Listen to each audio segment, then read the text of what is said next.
शुक्राचार्य के पिता भृगु, भृगु की जो पत्नी थी बड़ी तपस्विनी थी।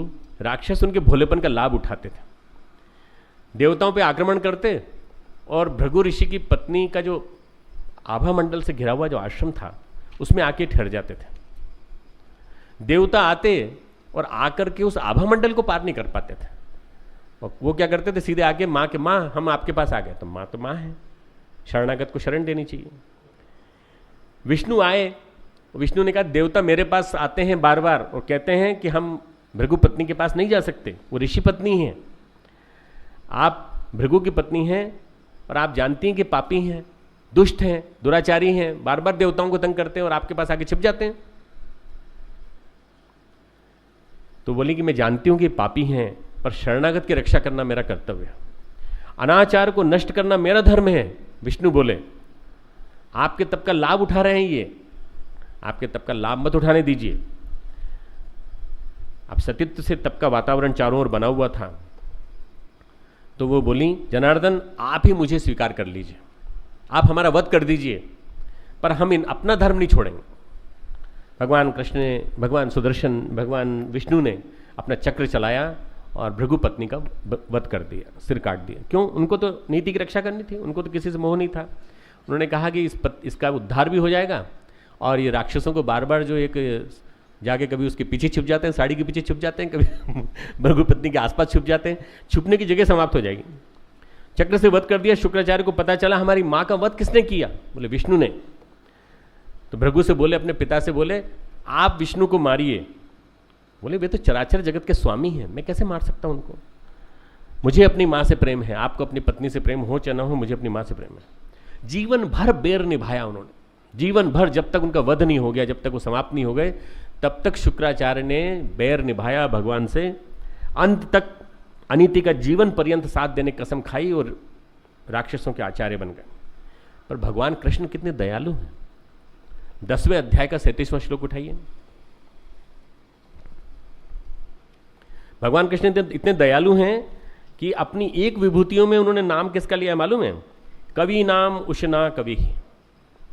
मैं मुनियों में वेद व्यास हूं तो कवियों में शुक्राचार्य कवि मैं हूं। स्वयं भगवान कृष्ण शुक्राचार्य कवि के रूप में मौजूद है, अपनी उपाधि दी है उनको, परंतु वो क्या है? वो बेर लिए बैठे हैं। ये कवियो अपि अत्र मोहिता। विद्वान व्यक्ति भी मोहित हो जाता है और मोहित होने के बाद भगवान से बैर मोल ले लेता है, भगवान से बैर मोल ले लेता है। भगवान को समझ नहीं पाता, अपने गुरु को नहीं जान पाता, अपने गुरु को पहचान नहीं पाता, अवतार आ गया है ये भी नहीं जान पाता, कर्तव्य क्या है, युग धर्म क्या है इसको भी नहीं जान पाता। बड़े बड़े लोग भ्रमित हो जाते हैं। हमारे ऊपर अधिकार किसका है? जिनसे अभी भी संबंध हुआ है उनका है, या जो जन्म जन्मांतरों से हमारा संचालन कर रहा है उसका है? आपके ऊपर अधिकार किसका है? इस जन्म में माता पिता है, हो सकता है अगले जन्म में वो तुम्हारे कुछ और बन जाए।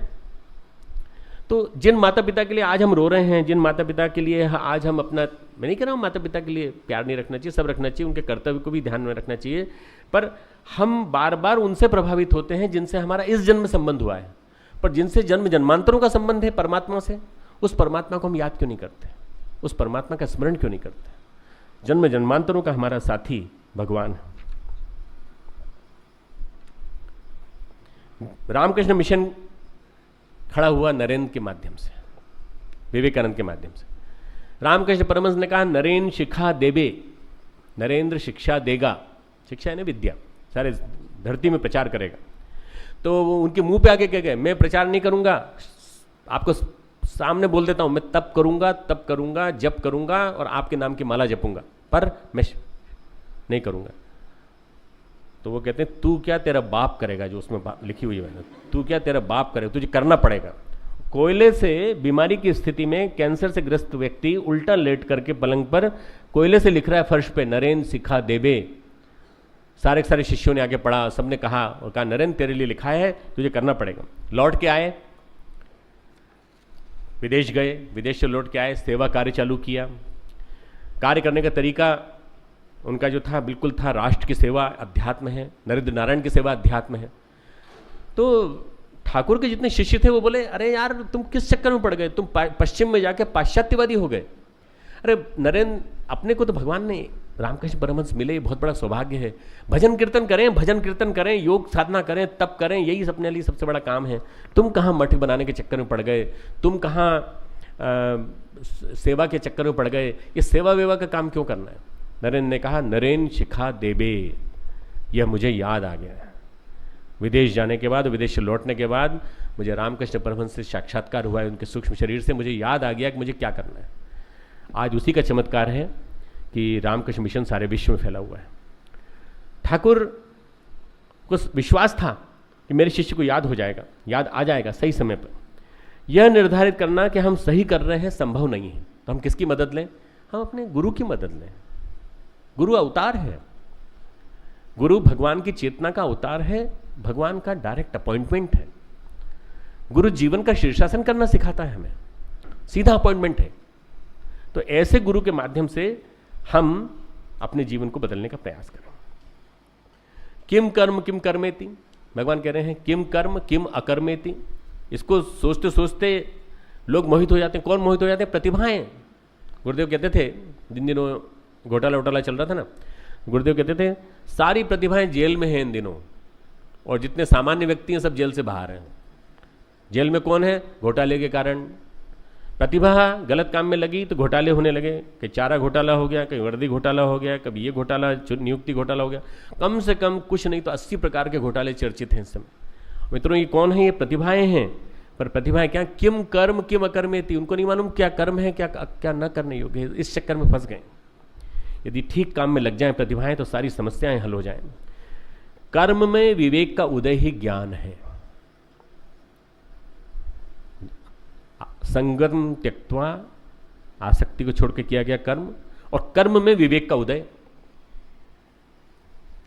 कर्म में विवेक का उदय, चौथा अध्याय पुनः उठा लें। त्यक्त्वा कर्मफला संगम नित्य तृप्तो, 20वां श्लोक। नित्य तृप्तो निराशय कर्मण्य भी प्रवृत्तोपि नैव किंचित करोति था। जो पुरुष समस्त कर्मों में उनके फल में आसक्ति का सर्वथा त्याग करके संसार के आश्रय से रहित हो गया है, परमात्मा में नित्य तृप्त है, वह कर्मों को करता हुआ भी वास्तव में कुछ भी नहीं करता, पापों को भी प्राप्त नहीं होता, बिना किसी इच्छा के काम करता है, यज्ञ जीवन जीता है। भगवान कहते हैं इसी अध्याय के चौथे अध्याय के 37वें श्लोक में, यथे धांसी समिधोग्नि भस्मसात कुरुते अर्जुन, ज्ञानाग्नि सर्वकर्माणि भस्मसात कुरुते यथा। हे अर्जुन, जैसे प्रज्वलित अग्नि ईंधनों को भस्मय कर देती है, वैसे ज्ञान रूप अग्नि संपूर्ण कर्मों को भस्मय कर देती। अगर कर्मों को जलाना है तो ज्ञान का उदय होना जरूरी है, और वो ज्ञान सच्चा ज्ञान, वो ज्ञान वैसा ज्ञान जो श्रद्धा से युक्त ज्ञान है। श्रद्धा, ज्ञान और कर्म का विलक्षण समन्वय है गीता। भक्ति, ज्ञान और कर्म का एक विलक्षण समन्वय है गीता। इसलिए भगवान आगे कहते हैं, अच्छा इसके पहले एक श्लोक बहुत अच्छा है, यदि तू अन्य सब पापियों से भी अधिक पाप करने वाला है तो भी तू ज्ञान रूपी नौका द्वारा निसंदेह पाप समुद्र से तर जाएगा। ज्ञान में इतनी शक्ति है कि पापियों से भी ज्यादा पापी है। कई लोग व्यक्ति कहते हैं हमसे तो बहुत गलतियां हो गई, बहुत पाप किया हमने। अरे ज्ञान विवेक रूपी कर्मों के माध्यम से तुम ज्ञान की नौका में बैठ जाओ, तुम तर जाओगे, तुम्हारे सब पाप कट जाएंगे, सारे प्रारब्ध कट जाएंगे। भगवान आगे कहते हैं, नहीं ज्ञानेन सदृशम पवित्रम हि विद्यते। ज्ञान से ज्यादा पवित्र इस धरती पे कुछ भी नहीं है। तत्स्वयं योग संसिद्ध कालेन आत्मनि विन्दति। वह ज्ञान कितने ही काल से कर्म योग के द्वारा शुद्ध अंतःकरण हुआ मनुष्य अपने आप ही पा लेता है। मिलता किसको है ज्ञान? श्रद्धावान लभते ज्ञानम, श्रद्धावान को ज्ञान मिलता है। तत्पर सतेन्द्रिय स्फूर्तिवान, इंद्रियों पर जिसका नियंत्रण है, जितेंद्रिय। ज्ञानम लब्धा पराम शांति, ज्ञान प्राप्ति के बाद खूब शांति मिलती है। 39वां श्लोक इसी का। अचिरणाधिगच्छति, भगवत प्राप्ति रूपी परम शांति को प्राप्त हो जाता है। चौथा अध्याय बड़ा विलक्षण है अपने आप में, हमें ले जाता है कर्म में विवेक के उदय की ओर। क्या करना है, क्या उचित है, अपनी बातों को नहीं, औचित्य ही ठीक है। आग्रहों के आधार पर नहीं, मान्यताओं के आधार पर नहीं, हम विवेक के आधार पर मानेंगे। मान्यता ये कहती है, पर प्रचलन ये कहता है, परंपराएं ये कहती हैं, रीति रिवाज ये कहता है, नहीं, रीति रिवाज नहीं, हम विवेक की कसौटी पे कसेंगे, वैसे कर्म करेंगे। इसलिए भगवान बार बार कहते हैं, 18वां अध्याय का अंतिम श्लोक, पहले वहां पहुंचे, अंतिम श्लोक नहीं, उससे थोड़ा पहले 73वां श्लोक 73rd। नष्टो मोह स्मृति लब्ध्वा त्वत्प्रसादान मयाच्युत स्थितोस्मि गत्संदेह करिष्ये वचनम तव। हे अच्युत, आपकी कृपा से मेरा मोह नष्ट हो गया, मैंने स्मृति प्राप्त कर ली। आपकी कृपा थी इसलिए मैंने मोह को नष्ट कर लिया, स्मृति प्राप्त कर ली। बस इतना ही पढ़ना है अभी इस श्लोक में, और कुछ नहीं। मोह का नष्ट होना और स्मृति को प्राप्त करना, अवतार को पा लेना है। मोह का नष्ट हो जाना और स्मृति को प्राप्त कर लेना कि मैं कौन हूं। स्मृति किस बात की? मैं क्या हूं, who am I, what am I. अगर ये पता चल जाए कि मैं कौन हूं और मैं किस लिए इस धरती पे आया हूं, बस हम क्या है, स्मृति भूल जाते हैं, मेले में खो जाते हैं, हम मोहित हो जाते हैं। तो भगवान ने कहा नष्टो मोह स्मृतिम लब्ध्वा। कर्मयोग से ज्ञान की उपलब्धि होती है, और ज्ञान की उपलब्धि हो जाने के बाद ज्ञान रूपी तप से पवित्र होकर, जैसे कईयों ने सीख करके स्वयं को स्थापित कर लिया, ऐसे हम भी ऐसे वीतराग पुरुषों की तरह से अपने आप को स्थापित कर सकते हैं। हमारा चित्त पूर्वाग्रहों से, मोह से, अज्ञान से ढका हुआ है। एक उजाले की किरण जागती है जब हम कर्मयोग करते हैं। सत्कर्म से सद्ज्ञान की ओर हमें यात्रा करनी है, सत्कर्म से सद्ज्ञान की ओर। समर्पण कहा उसे, संगम त्यक्ता को मतलब क्या होता है? कर्म का समर्पण भगवान को, कर्म को भगवान के लिए अर्पित करते हुए चलना। ज्ञान व कर्म अलग है ही नहीं, कर्म और ज्ञान एक साथ है।